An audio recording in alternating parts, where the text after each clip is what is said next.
comes racism, gotta beg my legs. Thin line between an athlete and a slave. Beyond the box, change the whole game. Get used to me, now what's my name?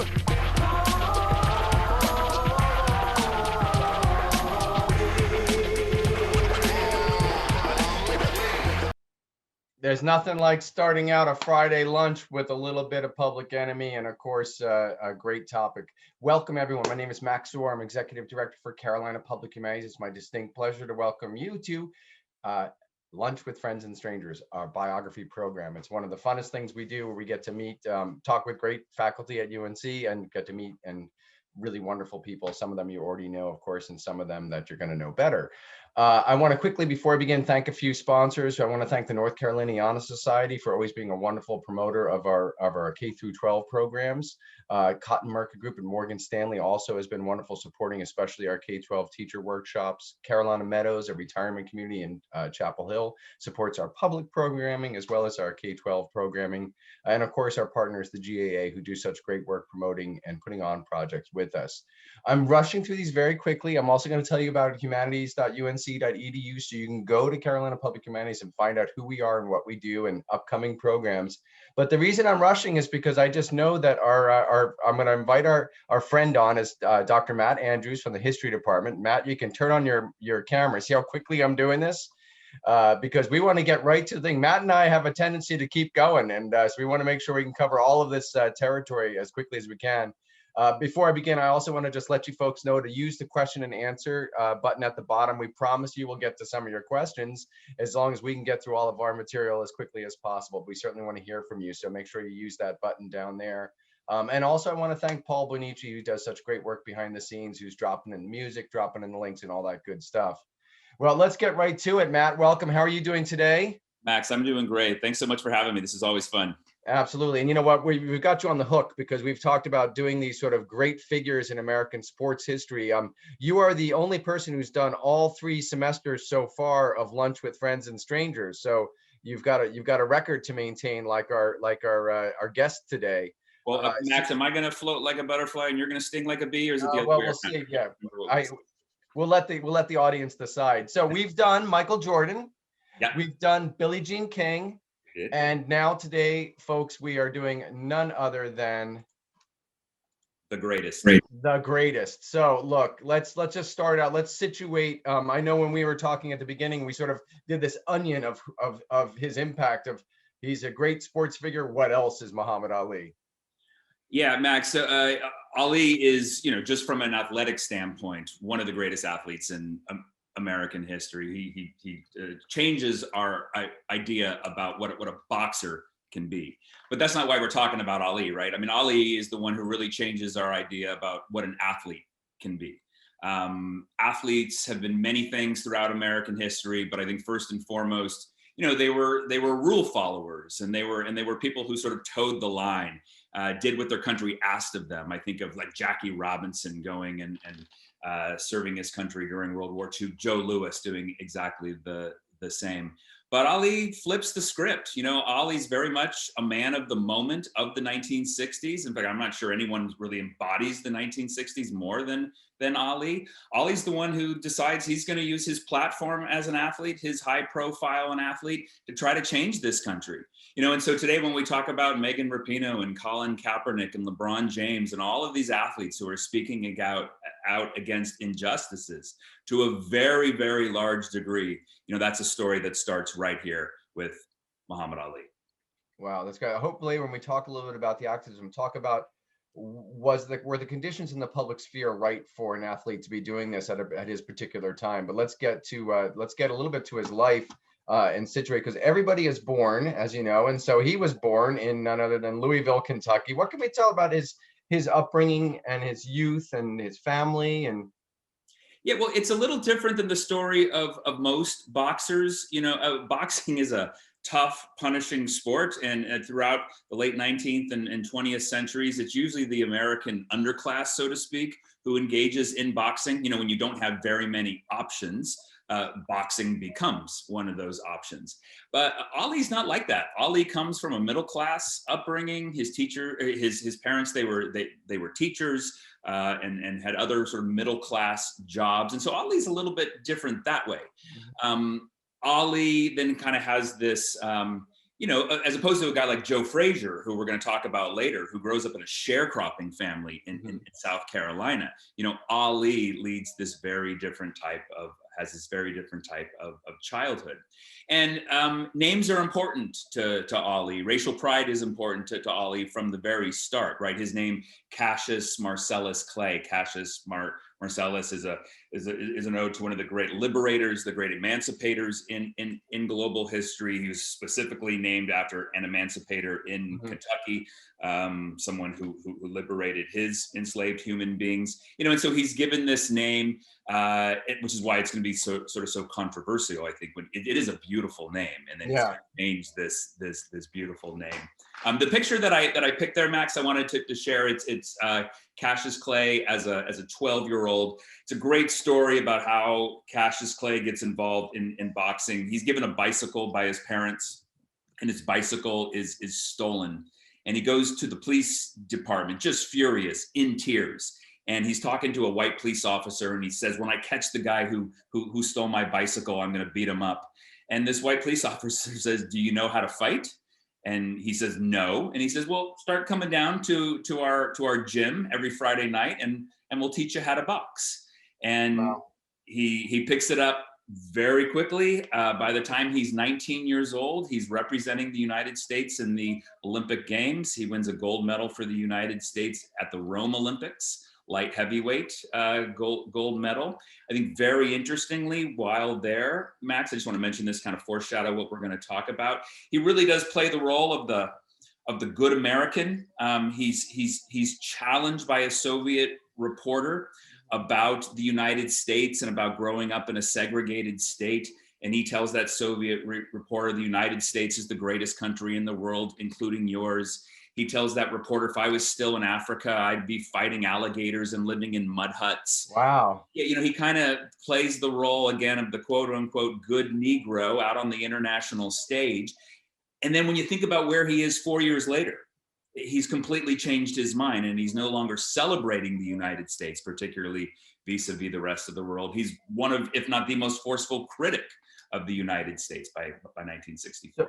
So he's this transition from amateur to, it's a great origin story, brother. Just out of curiosity, and only because race plays such an important role in Muhammad Ali's self-understanding, his name and whatnot. Was the police officer white? Or? Yeah, he was white. Yep, white. Absolutely. Okay. And then even though Ali is going to be a figure to a large degree of Black separatism throughout his boxing career, his trainers were white, his doctors were white. Early on, his business managers, they were white, although that's going to change when he becomes affiliated with the Nation of Islam. Yeah, sure. And of course, his most famous manager, we'll get to as well. So he boxes. People wanted to see this picture again of Cassius Clay. I just want to throw out something interesting about Cassius as a name. Cassius is also the name of the Roman who crushed the slave revolt of Spartacus. So it's really it's complicated. Very interesting, deep name. So it's complicated. So we have let's bring it up to this transition. So we have what happens from amateur to pro? How does this happen, and is it successful for him right away? I mean, we know he's obviously an incredibly successful boxer. When does he start? When is he being noticed besides the Olympics? Yeah, well, he's noticed at the Olympics, and I would argue he really hasn't left the consciousness of Americans since 1960. So he immediately turns pro. He is an immediate sensation. Boxing had never seen anyone that big with the skills of a smaller fighter. I mean, arguably the greatest fighter of all time is Sugar Ray Robinson, who was a great middleweight in the 1950s. And Ali fought like Robinson, but he was big, and people were always surprised whenever he would get in the ring against these other fighters, guys like Sonny Liston, which we'll talk about in just a second. And sports writers were shocked to say, "Oh my God, he's bigger than Sonny Liston. He's actually bigger than these guys." They just always thought of him as a lithe, smaller fighter. The reason why people were paying attention to Cassius Clay is that he never stopped talking. He was always promoting himself. He had many nicknames. He was the Louisville Lip. None of these were good nicknames. He was the mouth that roared. He was Gaseous Cassius. The sports writers hated him because here was this young, cocky, still hasn't really done anything athlete, and he just won't shut up. He won't stop talking about himself. Well, that's interesting to me because, you know, nowadays when you think about sports, half of sports is gossip now, you know, and half of like, you know, ESPN is just full of, you know, what's the Cam Newton and the guy challenging Cam Newton. It becomes like the biggest story. Was it sports press different back then? Because it seems like this is fodder, right? You got someone who's feeding you something to write about. So what changed in the sports press? Was it different back then in the way they reacted to him? Yeah. So the average sports writer in the early 1960s was like a 60-year-old white man, you know, who had grown up in the era of you know, Joe Louis and Jackie Robinson and athletes who were humble, athletes who spoke with their bodies. You know, athletes are not supposed to speak with their mouths. They're just supposed to let their bodies do their talking. They were generally conservative figures. And you read the early sports writing, like from 60 to 64, actually it just keeps on going. These guys couldn't wait for Cassius Clay to get beat up. They just could not wait for someone to shut him up. You know, and he did not do that. I mean, our notion of our modern talkative, boastful athlete, it starts right here. But more than just boastful, look, as my high school basketball coach used to tell me, it ain't boasting if you can back it up. Right? Or I guess maybe that exactly is. I'm not sure that makes sense. But Ali would do things like this. He'd say, I'm going to knock this guy out in 4 rounds. He'd knock him out in 4 rounds. He'd do it again and again. He said exactly what he was going to do, and he did exactly what he said. So the sports writers had sort of written the obituary ahead of time, waiting for us to be able to, you know, slam this person for finally opening up his mouth too much. You know, what's interesting about his frame, you know, to me, when I'm looking at just the picture, you say heavyweight, I sort of always associate heavyweight as kind of thick people, you know. How tall was he? I mean, was he taller than other boxers? This looks like a fairly, you know, fit, not thick person, if you will. Yeah, right. So he's still only 20 or 21 years old here, right? Okay. And so he's going to thicken up over time. Yeah, he's like 6'1", you know, maybe 190 pounds at this time. So he's barely a heavyweight. Again, at the Rome Olympics, he fought as a light heavyweight. But, you know, by his prime, he's going to get up to about 205, 210. And then at the downward slide of his career, he's going to be too heavy. You know, he's going to be about 225 pounds. But Max, like the fight that really first registers Ali, well, I should be careful about names. He's still Clay now, is his 1964 fight against Sonny Liston. And, you know, Liston was a man, right? Liston was big. Liston literally used to break kneecaps for organized crime. Like Liston was, as people talked about him, a bad dude. And he was very much kind of the way that the people talked about Mike Tyson, you know, so something a little more recent. He just seemed too big. He seemed too mean. He just seemed indestructible. And this was the fight where the sports writer said, Cassius Clay is going to get his mouth shut, right? Here it comes. He's got no chance. Yeah. He was an 8-1 underdog, Cassius Clay. How much older was Sonny Liston than Muhammad Ali? He was at least 10 years older, right? Okay. So he was probably about 32 or he looks thicker in this picture even. He's got just, you know, brawny. Big and thick, and he destroyed people. And again, you know, the sports writer said, this is it. This is where Cassius Clay gets shut up once and for all, and this is where he goes away. And there were very few sports writers who gave Clay any chance in this fight. There were guys like Robert Lipside of the New York Times, Howard Cosell of ABC Radio. They were a little younger. They were thinking a little more expansively, but almost unanimously, people thought that Liston was going to shut the Louisville Lips lid. And how'd the fight go? How did it turn out? From the fighters came together and people realized, wow, Ali's actually bigger than this guy. So that surprised people. And Ali danced and he moved in a way that big men just never did and don't anymore, because now heavyweights are 235 pounds, right? They're just massive lumbering giants. And he toyed with Sonny Liston. Max, there is such an interesting moment. I believe it's round 6. You can watch it on YouTube, everyone. Sonny Liston, sensing he's going to lose, his managers clearly put some sort of stinging ointment on his gloves. And Liston rubbed his gloves into Ali's face in the clinch. And in the 7th round, Ali fights the entire round with his eyes closed. He can't see. And he's screaming, I can't see. And he's moving around, but he's so fast, Liston can't get him. And then by the end of that round, his eyes start to clear up. His trainers flush his eyes out with water. Wow. And he beats up Liston so badly in the next round that Liston refuses to get off his bench at the start of the 9th round. He just gives up. Yeah. Wow, that's really incredible story. So, you know, you think about the dirty dealing that he, even in the ring, he has to deal with these people who are just out, you know, against him in this sense. It was boxing is not a clean on the level sport. That's such a surprise. That's such a surprise. Well, of course, you know, this is it brings us to this incredible moment, right? The people have, by the way, I just want to say we already had a question, and normally we save the questions to the end, but Meredith Mann writes here, why did he change his name to Muhammad Ali if his birth name was an ode to an emancipator? Yeah, well, so this is complicated. Muhammad Ali, like many Americans in the 1960s, were expanding their minds. He was becoming more interested in other ideas. Ali became greatly influenced by a Nation of Islam minister, Malcolm X, who was talking about Black pride, who was talking about the mistreatment of Black people, who was blaming the problems of Black people in the United States, not on Black people, but on white people. You know, and these were actually somewhat radical things to be saying publicly in the 1950s and the 1960s. Malcolm X became one of Ali's very close friends and advisors. In fact, and Malcolm X was a known figure among the white press, among many white Americans. He was a reviled figure for calling white people devils. That fight in 1964 almost didn't happen. Promoters wanted Clay to denounce Malcolm X and separate himself from Malcolm X. And he said, I wouldn't do it. And well, it turned out they wanted to have the fight because they knew they were going to make all this money.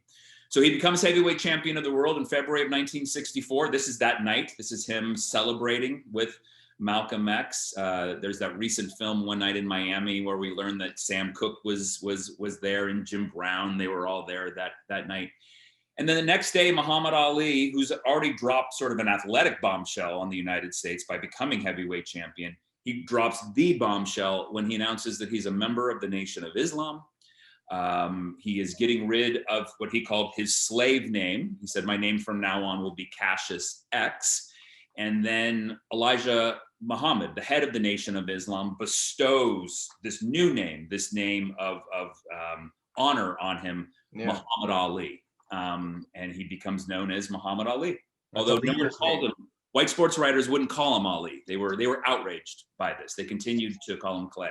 So let me ask you a question. I mean, about, you know, we tend to, Islamophobia is such an unfortunate, steady constant in the United States, but it certainly picks up after Iran. There are things that have really increased Islamophobia.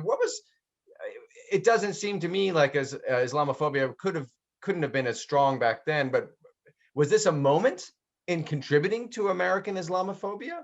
Yeah, not in the same way, obviously, that, in our sort of typical misunderstood American way, September 11th and these other moments were. But, the Nation of Islam is an interesting organization. You know, I mean, at its core, it's a Black self-help organization, like Marcus Garvey's United Negro Improvement Association in the 1920s. It was about giving out loans to Black businesses and basically creating a Black world inside of white America. But its theology was, as opposed to Islam, its theology was very explicitly anti-white. There was a creation story in the Nation of Islam that white people were created in a laboratory, and they were, there are all these stories associated, or again, part of these origin stories. All religions have, origin stories and myths. And so the rhetoric of the Nation of Islam was explicitly anti-white. You know, Malcolm X said that white people are the devils. It was explicitly anti-integration. We are not going to integrate with this evil race. We are going to separate ourselves from this race. You know, so the Nation of Islam has aspects of Islam in it, but it's not traditional. Yes. And this notion of autarky, you know, this creation of the sort of own sense. So he's going out and become, as a very successful boxer in the sports world, is this part of the idea of sort of self-sufficiency and a man can make his way in the white world, but again, he has to enter into the white sports world to make his living.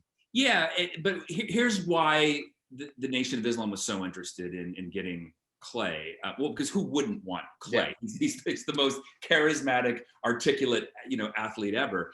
But the Nation of Islam back then, and Malcolm X is a great example of this. It was an organization made up of, you know, former drug addicts, former pushers, people who had been in prison, and her, you know, who are latching on to the Nation of Islam as part of a way of reforming their lives. I don't think I'm saying anything controversial, but I mean, that Malcolm X is one such guy. And now here's this man of the moment. Here's this guy with no prison record, you know, this masculine figure who's articulate and charismatic. Getting Ali, you know, in the Nation of Islam was a real coup for the leaders of the NOI. Did the name change have an effect on the career immediately? He's still, I mean, he's the champion, so people are going to have to box him, and I assume they have to use his name on the posters. Well, we're going to see some posters. They actually continued to use Clay a lot. Every time a reporter called him Clay, he said, "That's not my name. My name's Ali." It really wasn't until the 70s that most white reporters actually called him Ali, and a lot of his opponents, African-American opponents, Floyd Patterson, Henry Cooper, they refused to call him Ali. They called him Clay. And Ali would beat them up in the ring. And I know that's the goal of boxing, but he would torture them in the ring. He would not knock them out. He would punish them. He would yell at them, "What's my name? What's my name?" Pow. You know, he was taking out vengeance on other black fighters who refused to, you know, this is about respect. This is my name. Call me by my name. You're not going to call me by my name. I'm going to punish you. And so from 1964 to, I'm going to show what's next picture is in, of course, 1967. But from 1964 to 1967, he's continuing as the heavyweight champion and defending his crown. Yep. He is undefeated. He is taken on all comers. He has some close calls every once in a while, but Ali had this way of always escaping danger.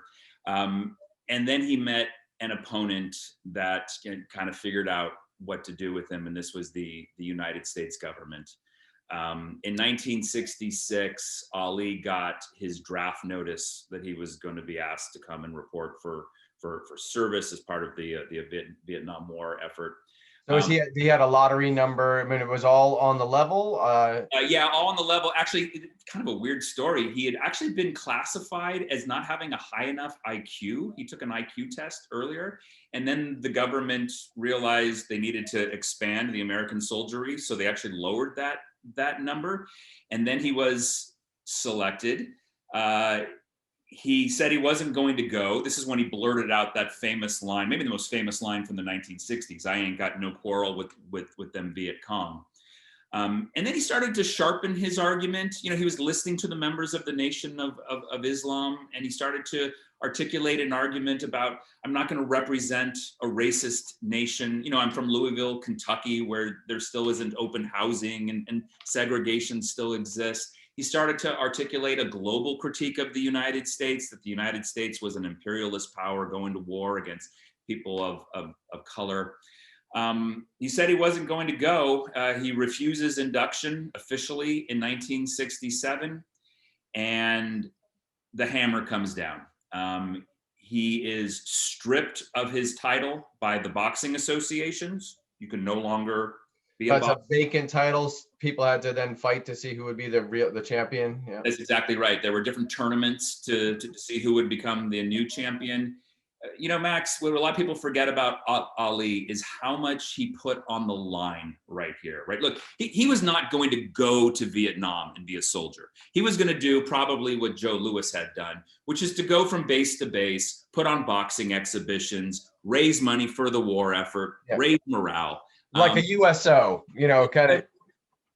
That's exactly right, a USO kind of thing. But in the service. But he wanted no part of this. And he was sentenced to 5 years in federal prison. 5 years. He was sure he was going to go too. This was not. He's not going to go, and we can talk about that. But he was sure he was going to go to prison. But he said, I cannot go against my beliefs. I don't believe in war. I specifically don't believe in these wars. And Max, Americans were angry enough. And many Black Americans were angry with Ali when he changed his name from Clay to Ali, and he denounced Christianity, called it a slave religion. When he refuses induction into the armed services, this is when sort of America's collective heads blow. You got to remember, 1966, the Vietnam War was still an immensely popular war. In 1966, even guys like Dr. King hadn't spoken out against the Vietnam War. Ali's really one of the first very public figures who speaks out against this war. And the fact that we have an athlete, someone who has been given so much, Americans say, someone who should feel so grateful to be an American, and he's refusing service. And more than that, he's a masculine archetype, I would argue, right? You know, there are two great masculine archetypes in American culture, the soldier and the athlete. And when this athlete, this heavyweight champion of the world refuses to take up arms, most Americans just can't make any sense of it. And so they lash out at him. And, you know, at the same time, you know, the war is going to become more and more unpopular. So during this how long is he not boxing? And then how is public opinion against the war changing, also changing towards Muhammad Ali, the exiled boxer? And where is he going and what does he do? He has a hard time. He goes on the college lecture circuit and he makes some money that way. He tries his hand in a Broadway play. By all reviews, he was. But he's not going to prison. No, he's not going to prison because it's on appeal, and his case is ultimately going to go all the way to the Supreme Court. Wow! But he relies on the kindness of strangers, you know, for this 3-year period, and the Supreme Court is going to rule in 1971, really on a technicality, that he should not go to prison. The Supreme Court by 1971, the war in Vietnam is so unpopular in the United States. They realized in 1971, we cannot send this man to prison. Muhammad Ali. They find a way out of it. He's given the opportunity to fight again in 1970. It's actually the city of Atlanta that gives him a boxing license. And then he really makes his grand reappearance when he fights Joe Frazier in 1971, one of the great fights in boxing history. We're going to get to Frazier in a moment, but I think this is a really important point you say, is that this moment in American history has been revised somewhat. And going back to the original, like, where does Muhammad Ali fit in the bigger scheme of things? How do you explain this changing perspective on what Muhammad Ali did in 1967? Yeah, so when Ali changes his name, when he denounces Christianity, when he refuses induction into the armed services, he is pilloried in the United States, right? And this is an Esquire cover from 1968, and it's Max, you're the French historian. What is this? It was Saint Valentine, but also the now you're putting me on the spot. The one that actually they have more arrows in. I can't remember the name. So one of our very, very, very knowledgeable guests will put it in the chat for us. Well, this is an image that I think references just how reviled Ali was in 1968. Of course, 1968 is when attitudes about the war start to shift. But by the way, Saint Sebastian. Thank you, Abby. One of the things that was that I find so interesting about Ali is that he was so misunderstood back in 1967 and 1968. But then I contrast that with the way people thought about him at the end of his life in 2016, when Sports Illustrated is saying he was the greatest. And everyone celebrated Ali when he died. It was as if we were always with Ali. We always believed in Ali. We always loved Ali. Nothing could be further from the truth. You know, it's kind of the way that Americans talk about Martin Luther King Jr. You know, Sure. so many people reviled King at the time for the things he was doing. And then after his death, he's remembered as a beloved figure that even the NFL is sort of using him, you know, now to sort of sell NFL games. Well, let's get to the comeback and the fights. We have let me pull up the screen again here. So it's a big deal when he comes back, right?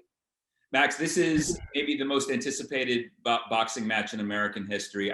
It's probably Joe Louis, Max Schmeling in 1938. But this match as a sporting event is everything you could ever want as a sports fan. Muhammad Ali, undefeated, right, had never lost at this point. Joe Frazier, a tremendous fighter, a great fighter from Beaufort, South Carolina, and by way of Philadelphia, the new heavyweight champion of the world, also undefeated. So boxing fans are given this rare treat where we have two men who can legitimately claim to be the heavyweight champion of the world, both undefeated, fighting each other. This fight becomes so politicized because Ali makes it political. And one of the things that I want to say about Ali is that I think people just forget how, Max, I'm going to say it, how mean Ali could be sometimes. Mm-hmm. Ali was cruel to Joe Frazier. Joe Frazier did not speak out about civil rights. Joe Frazier did not speak out about the Vietnam War. Joe Frazier was a family man who just wanted to earn his paychecks. He just wanted to fight. And Ali went after him for his apoliticalness. He called him names that if a white fighter had called Ali, Ali's head would have exploded. He called him ugly. He called him a gorilla. He said he was illiterate. He said he was dumb. He was stupid. Did he turn racial stereotypes back on Frazier? Right, like, back on, gorilla on things Frazier. like. Yeah, and it was racially cruel. On the one hand, Ali's doing this to drum up interest in his fights, right? He there's no such thing as bad press. But you know, one of the things I try to impress to my students, because we watch a documentary in which we hear Ali saying all these things, and it's really easy to feel bad for Frazier and be upset with Ali. But you know, Ali's point in the early 1970s is, to quote Howard Zinn, you can't be neutral on a moving train. You know, you've got to take a stand. You've got to take a stand with civil rights and Black Power and the Vietnam War. And if you're not with us, you're against us. And so this fight, though it's two Black fighters, really becomes a referendum on the Vietnam War, on the Black Power movement. It's described as quote unquote good Black versus bad Black. I mean, that's the way sports writers were writing about it. The whole world was paying attention to this. Just to be clear, when you say good Black and bad Black, are we talking the same sports writers? So who's the good guy with the sports writers? Is well, Frazier that's exactly right, Max. I mean, and I'm glad you pointed that out. Right? If you're a progressive, you know, sort of Black sports writer, Ali is the good Black. Mm-hmm. The way I was talking about it, and the way most sports writers, white sports writers, wrote about it back then, Frazier was the good guy. Frazier was the guy who just goes about his business. Ali is the rabble rouser. Ali is the draft dodger, and so on. It's just because, you know, 1961 is very different from 1971. So there have to have been some, you know, like looking at Ali as the hero in this case, but still the normative sports world was Frazier's a good family guy and Ali's a boaster. And although maybe it's more fair to say that just like with the Vietnam War, that opinions were split right down the middle in the United States at this time. You know, some members of the Black press, they describe Joe Frazier as the great white hope. He has the hopes of white America, sort of, you know, hard hat America, conventionally patriotic America. Joe Frazier wins the fight. It's a doozy of a fight. It goes 15 rounds. Joe Frazier knocks Ali down in the 15th round. Joe Frazier wins the fight. It's the first of a few losses in Ali's career. so how does he get back up in the saddle? When's he retake his heavyweight championship? Well, no one thought that Ali could ever come back after losing the heavyweight title in 1971, because he was in his 30s now, right? He's in his early 30s. That seems washed up for an athlete at that time. But then he has a couple of fights. He regains his title in 1974 when he defeats George Foreman, famously the fight known as the Rumble in the Jungle. It's in Kinshasa, Zaire. No one thought Ali could beat Foreman. Foreman had destroyed Frazier in an earlier fight, just destroyed him. And Ali, you know, because he's Ali, he found a way to knock Foreman out. He then defended his title the next year against Frazier. They actually fought 3 times. The third fight was in Manila in the Philippines. It's famously known as the Thrilla in Manila. And he was back on top of the boxing world by the mid-1970s. And these are, of course, and getting to the point where we were talking about the onion of Muhammad Ali's fame, this is where he's a global figure. And certainly in the midst of anti-colonial rhetoric, non-alignment rhetoric, pride of the third world type rhetoric, he's self-consciously immersing himself into that. When Ali speaks out against the United States, his country, in the Vietnam War, he becomes a hero of quote unquote third world liberationist struggles, the struggles in the global South. And so I very briefly wanted to touch on these. So we see his popularity, his global popularity here. When Ali goes to Africa, Ali is a hero. People chant his name, Ali Boumaier. They're saying Ali kill Foreman. Ali is their guy. It's the same thing in the Philippines. What's complicated about this, and I know you know this, Max, in which Ali is being used in some ways by these terrible dictators, by Mobutu in 74, by Marcos in 75. These fights help legitimize their governments and prop up their militaristic authoritarian regime. So there were a few people, Black liberation figures being very critical of Ali in the 1970s for allowing himself, as they saw it, to be used by these figures at this time. It's interesting because not only are these, dictators getting support domestically in their own countries for being attached to this thing, but they're also Americans looking, oh, how bad could Zaire be? If Muhammad Ali can go there, right? It's just legitimizing these awful, autocratic regimes, both internationally and domestically. That's exactly right. There's a great film called When We Were Kings about this 1974 fight. There was a music festival. James Brown and Buddy Guy and Bill Withers, they were there. But the boxing ring was in this stadium, and underneath the boxing ring in this stadium, political dissidents were being tortured and executed, just to give you a sense of how deeply entwined all of these phenomena were. You have a feeling that if Muhammad Ali had read a little bit more about Patrice Lumumba and his life or whatnot, but let me ask you that question. How much of Muhammad Ali is he aware of the contradictions and willing to take because I don't want to make him sound like he's being duped or he's, how much is he aware and calculating this? Yeah, I don't think he's calculating it. I think he's just unaware, as were almost all Americans at that time. Patrice Lumumba, who? Zaire, where?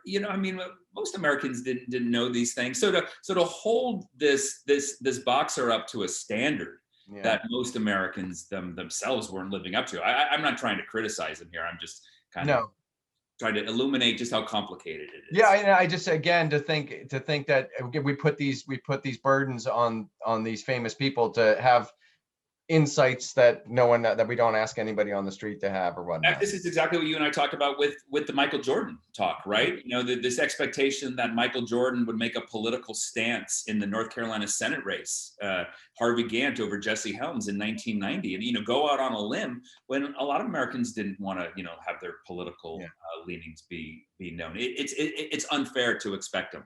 Well, I want to take a little interlude here because I thought we talked about this some in the prep today. I thought this was really fascinating because, right after this, we have the most famous, but the first movie I can really remember, it was the first movie I went to twice, was Rocky, right? And so I think you have a really interesting point about Rocky and where it fits in the Muhammad Ali story. Max, unfortunately, the first movie I remember seeing is Jaws, and I haven't gone in the ocean since.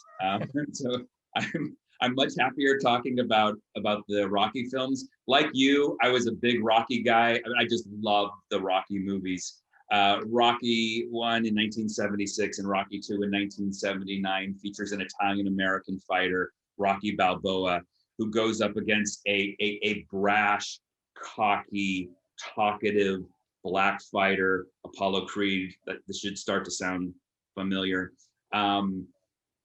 Rocky Balboa loses in a split decision in the first fight. He wins in the second fight in the most implausible boxing scene ever filmed. Sorry, that's a serious spoiler alert. Maybe I shouldn't have done that. I just did both films. There's a statute of limitations on these. I think so. We're going on 50 years here now, almost 40 years at least.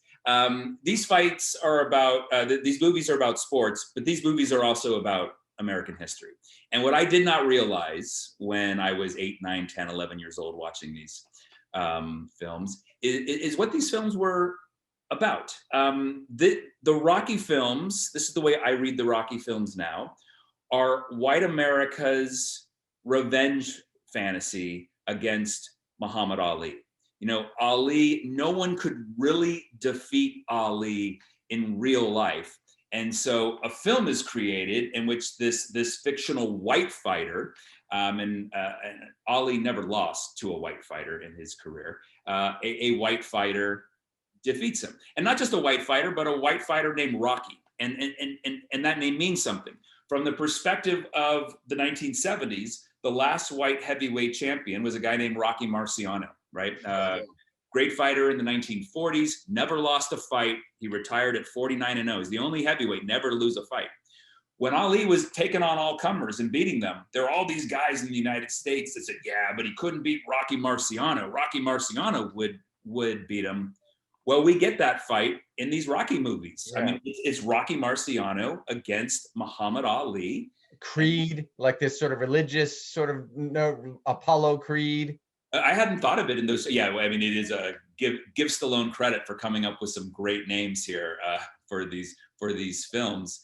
And Max, to go to that, I think it's the next slide. We've got Ali watching Rocky 2 with the noted film critic Roger Ebert, and Roger Ebert wanted Ali's take on these fights.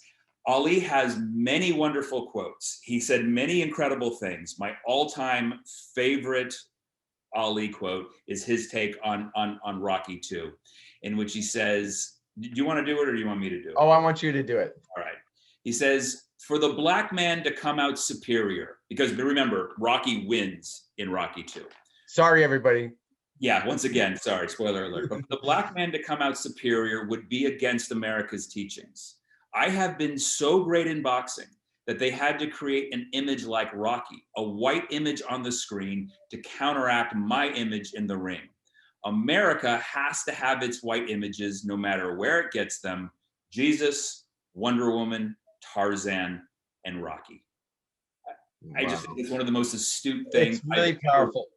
And, you know, and I really will never think of the Rocky movies the same way again. It's the underdog white guy, the scrappy person who comes from the poor circumstances. You know, all of it is just flipping the whole story of American race on its head. It's really kind of tapping into the current of white backlash in the 1970s. I mean, that's what the Rocky movies are. It's backlash. Rocky 3, same thing, right? Where he takes on an even more menacing black fighter, wonderfully played by Mr. T, Clubber Lang.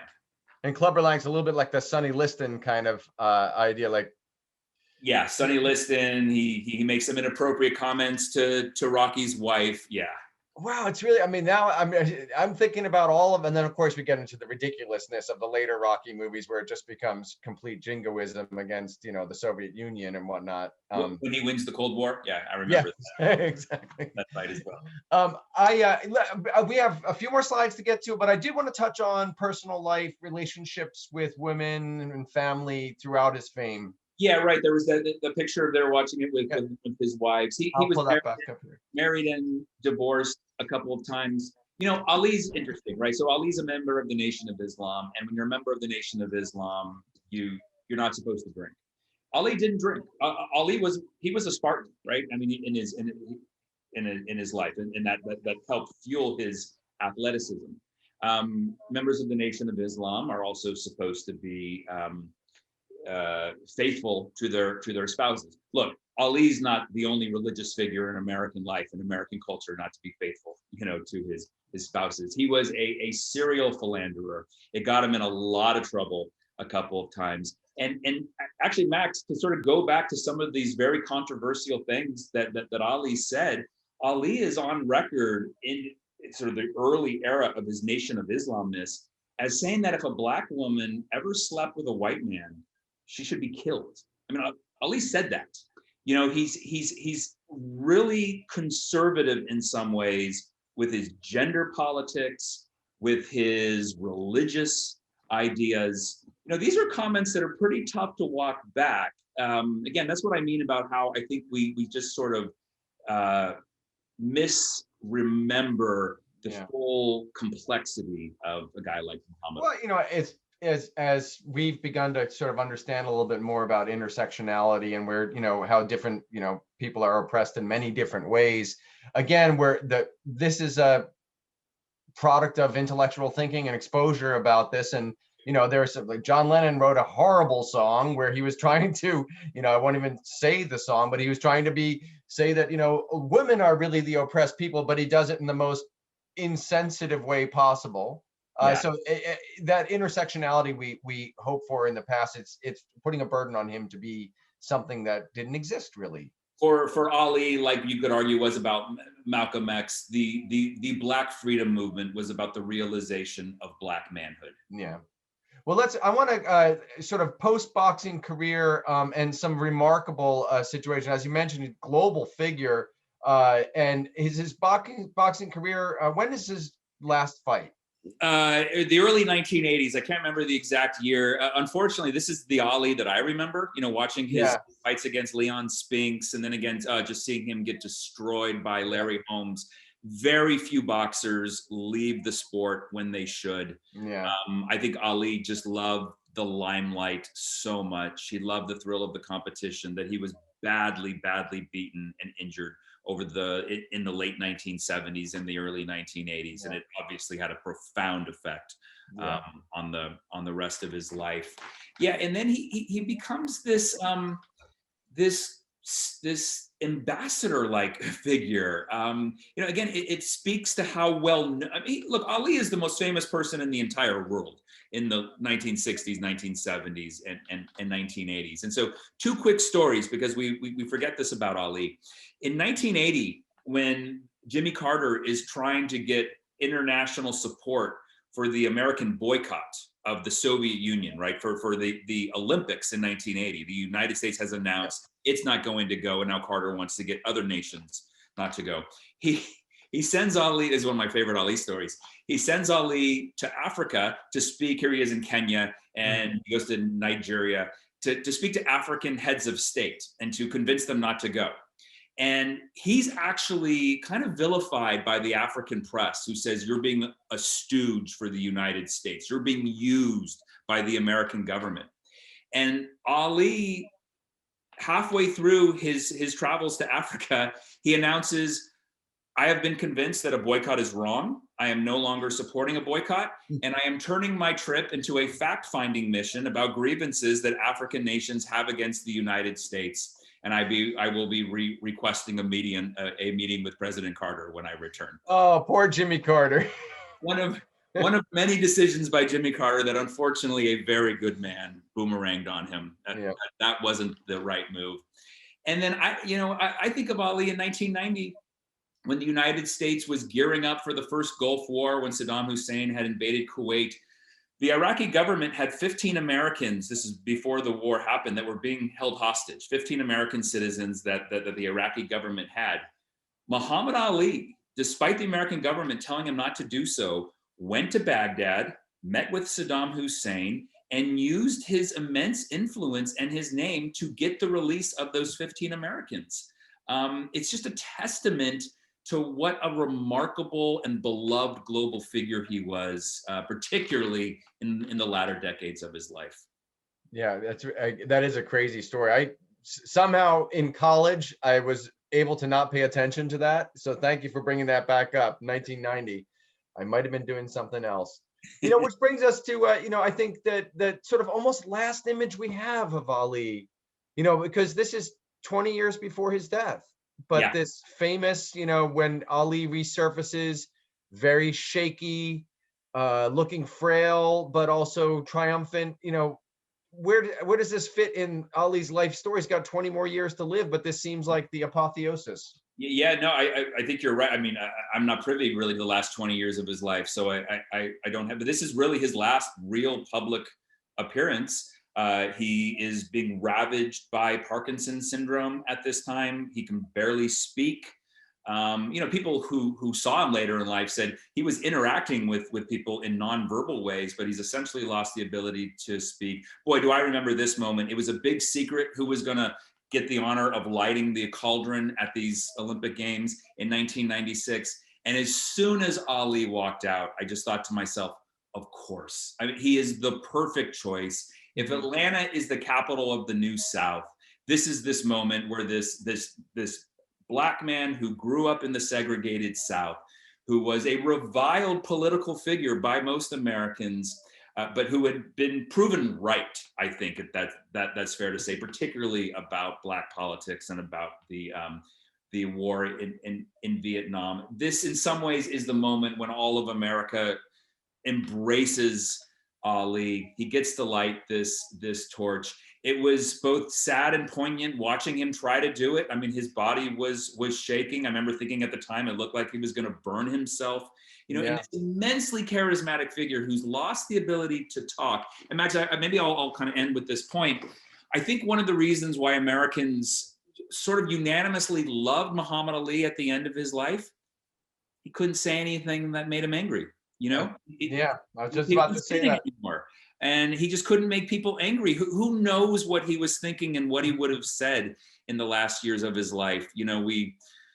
Unfortunately, we like our figures, particularly our athletes, when they keep their mouths shut. And that was a moment where he's no longer a threat physically, and no longer no longer this articulate, even greater threat that he was back in the days when he was angering all Americans. Well, this has been absolutely fascinating, and like I say, it is another interesting part of someone's life that we kind of ended, because he really was a muted existence from 1996 to 2016. It's I think when Muhammad Ali died, and this sounds terrible, many people were like, oh, like finally, I felt like he had sort of been gone, right?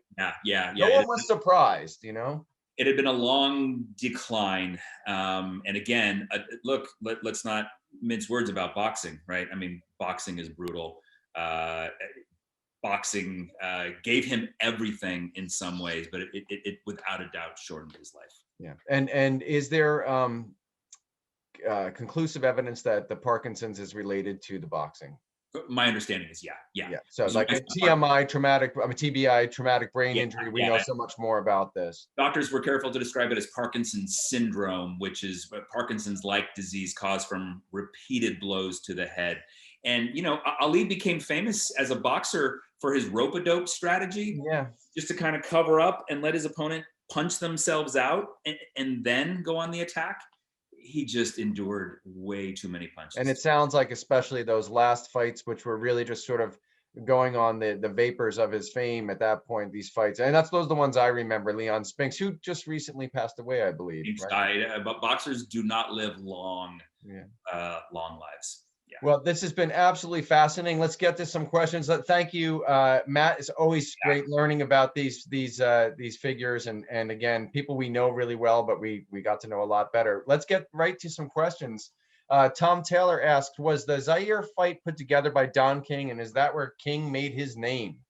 That is where King makes a name, and Don King, another figure with ties to organized crime, Don King, who went to prison for his ties to organized crime earlier.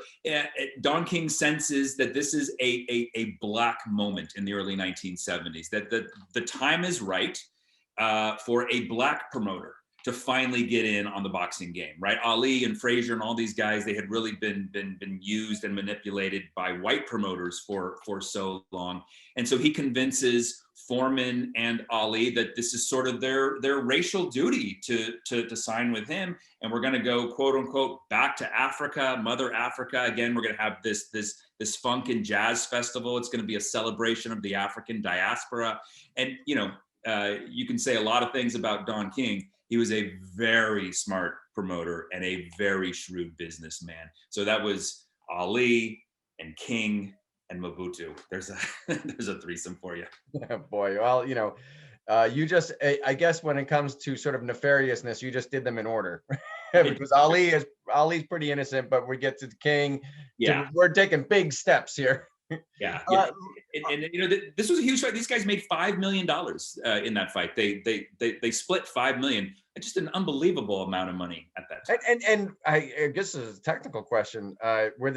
Were the Congolese people, the people in Zaire, paying the ticket prices, or were a lot of people coming over and buying these tickets? Obviously, a lot of people had to travel to see it, I'm sure. Yeah, a lot of people came over. A lot of prominent white sports writers, George Plimpton, Norman Mailer. They were there. They were sitting ringside. But the money for these fights in the 1970s starts to come through closed circuit broadcasting. Yeah. Remember watching fights in the 1980s, Max, where you had to go to a bar or a movie theater? Listen, Matt, I want to tell you one story. I've only done that once in my life. I didn't really watch boxing that way, but some friends of ours wanted to use our house. I lived with my girlfriend at the time. But they said, yeah, the big TV. So we weren't going to do it. They got the closed circuit thing. And the only fight I have ever watched that way was Buster Douglas knocking out Mike Tyson. Oh, you picked a good one, Max. So I was like, hey, I never have to do this again. That was real. And that was incredibly thrilling. Yeah. So they closed circuit TV. I mean, I sort of associate that with the 80s, but by the 70s, this was already. Well, it was closed circuit. I shouldn't say TV. It was basically you would go to a movie theater and it would be shown there. And so that's how, and so this fight, because they wanted to show it on East Coast time, happened at like 4 a.m. in Zaire, you know, which is terrible if you're from Zaire, but it's great if you're from New York. Well, so they made it line up with good viewing time in the United States. Wow, that's really interesting. That's where all the money was. Yeah. Well, our good friend Lloyd Kramer asks, how would you compare Ali's opposition to the Vietnam War with the statements and actions of Martin Luther King? And what did Ali think of King and his leadership of the civil rights movement? Certainly following after Malcolm X, who doesn't necessarily agree with King on a lot of things. Yeah, right. And great questions from Lloyd. Look, first of all, I want to emphasize this. Ali opposed the war in Vietnam publicly before Dr. King did, right? And that's what made it so problematic for him. King very famously comes out against the Vietnam War when he gives that sermon in New York City, and I think it's exactly 1 year to the day before he was assassinated in Memphis. So it's April of 1967. And, Ali kind of starts the process by which prominent Americans feel like, okay, maybe it's okay to come out and speak out against the Vietnam War, Dick Gregory and others. But Ali he's right there at the forefront. Dr. King, though he had that sort of legendary semi-rivalry with Malcolm X, they were more on the same page than yeah. I mean, these are the cliches that we have about this. Everyone gets to play a role, right? Yeah, they were fighting for the same thing. It's called freedom, right? King spoke out in support of Ali, called him Ali, even though he was rejecting Christianity with that name. He was a supporter of Ali. Said that he's had his right to livelihood taken away from him.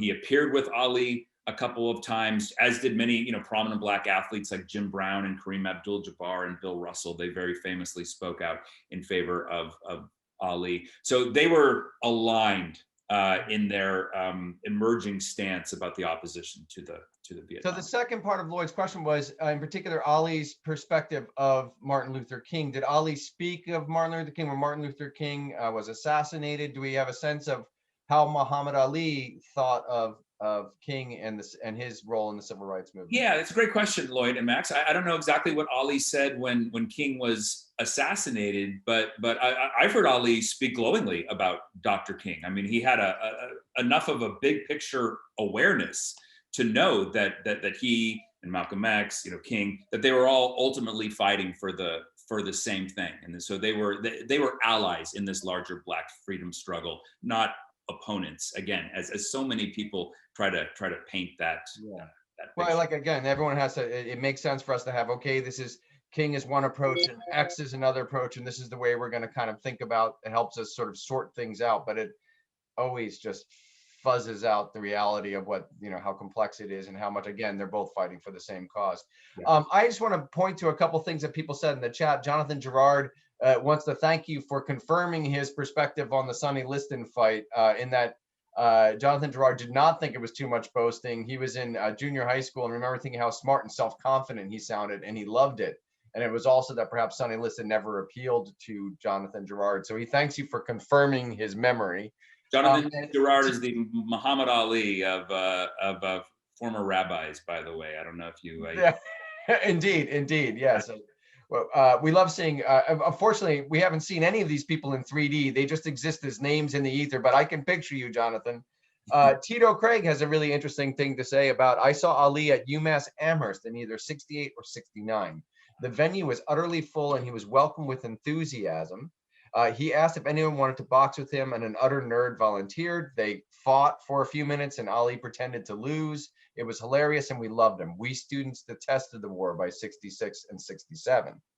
So, yeah, well, maybe those students did, but polls show that most college students, as late as the start of 1968, supported the war in Vietnam. Right? I mean, it really is the Tet Offensive that just kind of changes everyone's perspective on the war. But I'm not surprised to hear that. I mean, that's the only way you're going to see Ali in the late 60s.